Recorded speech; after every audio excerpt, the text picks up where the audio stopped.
کروں گا نہیں.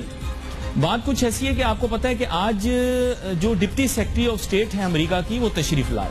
سب سے پہلے انگریزی میں we welcome the visit of the deputy secretary of state of United States of Pakistan United States of America.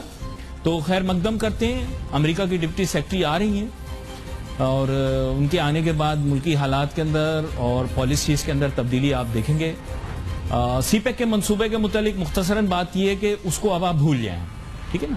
C pack کا منصوبہ ایک یاد ماضی ہے اور اس کے ساتھ ساتھ بیرونی قرضوں کی بات بھی کرنا بہت ضروری ہے. تو اس کے معنی یہ ہیں کہ انہوں نے آنے سے پہلے اپنی وش لسٹ دی تھی کہ بھائی یہ کام آپ کو کرنے پڑیں گے, ہم آپ کو ملنے کے لیے آئیں گے. یقین کریں پورا دن ٹیلی فون کی طرف دیکھتے رہتے ہیں کب جو بائیڈن فون کرے گا. جیسے ایک دفعہ مجھے بھی کالج میں عشق ہو گیا تھا نا, تو میں ہر وقت فون کی طرف دیکھتا کب اس کا فون آئے گا, کب بھائی. پھر فون بجتا تھا, میں اٹھاتا تھا تو وہ فون میں یہی آ رہا ہوتا آپ نے اپنا بل ادا نہیں کیا.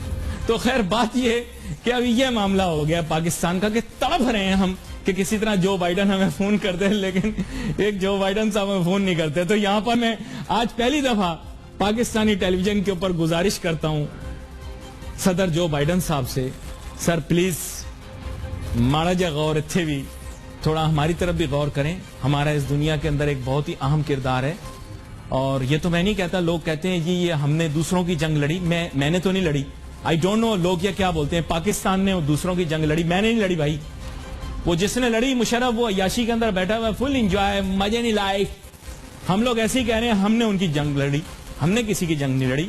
اور میں آپ کو کلیئر کٹ بتاتا ہوں کہ قرضے معاف ہو جائیں گے اگر انٹی کے ساتھ صحیح ڈائلوگ کیا. میرے ساتھ بہت ہی عام مہمان شامل گفتگو ہیں ڈاکٹر شاہد حسن صدیقی صاحب. ویلکم کرتا ہوں سر آپ کو. میری اس مزیدار گفتگو سے میرے خیال سے آپ محظوظ تو ہو رہے ہوں گے اور بین الاقوامی معاملات کے اوپر آپ کی گہری نظر بھی ہے. آپ جانتے ہیں کہ یہ بیرونی قرضوں کا کتنا اہم تعلق ہے آئی ایم ایف کا, ورلڈ بینک کا اور دیگر ممالک سے جو ہم نے پیسے پکڑ رکھے ہیں, ان کا پاک امریکہ تعلقات سے کتنا اہم تعلق ہے. میری ایسی توقعات ہیں کیونکہ آپ کافی دفعہ واضح کر چکے ہیں کہ اس حکومت نے اپنے 3 سال میں اتنے قرضے لے لیے. آج آپ ان کا تخمینہ بھی بتائیں گے. میرے خیال سے اس میں آج ہمیں بہت ریلیکس اور ریلیف ملے گی اگر ہمارا ڈائیلاگ ٹھیک ہو جاتا ہے امریکہ کی ڈپٹی سیکرٹری آف اسٹیٹ کے ساتھ, کیونکہ روٹوں کو منانا اب ہماری مجبوری بن گئی. لیکن آپ کا اپنا پرسپیکٹو ہوگا اور آپ اپنا پرسپیکٹو کھل کے پیش کریں کیونکہ مجھے بڑا اچھا لگتا ہے آپ کھل کھلا کے بات کرتے ہیں.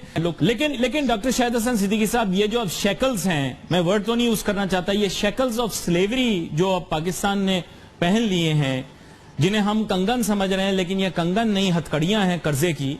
ان ہتھکڑیوں کو پہن کر ہم ایسی مجبور کیفیت اور صورتحال میں آ چکے ہیں کہ ہم ویسٹ کے اب غلام بن چکے ہیں اور اگر ہم نے ان ہتھکڑیوں کو کھلوانا ہے تو بڑے ٹیکٹفل طریقے سے ہمیں کام کرنا پڑے گا, اپنی فارن پالیسی کو لے جانا پڑے گا.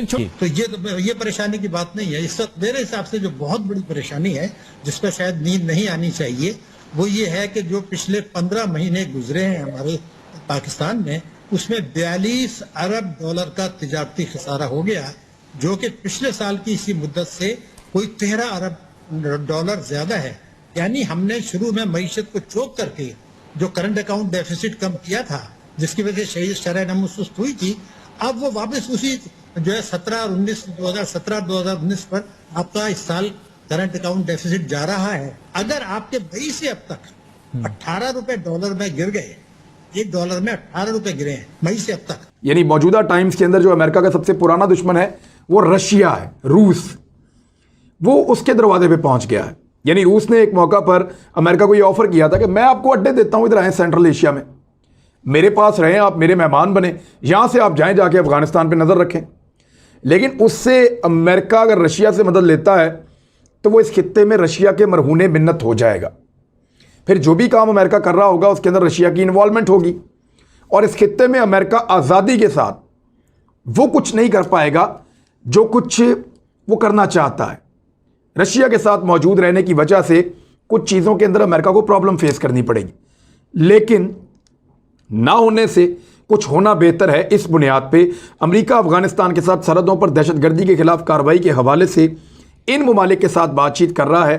یہ انکشاف سیکرٹری دفاع لائیڈ آسٹن کے اعتراضات کے بعد چند گھنٹوں بعد سامنے آئے ہیں, جب انہوں نے کہا کہ امریکہ نے روس کو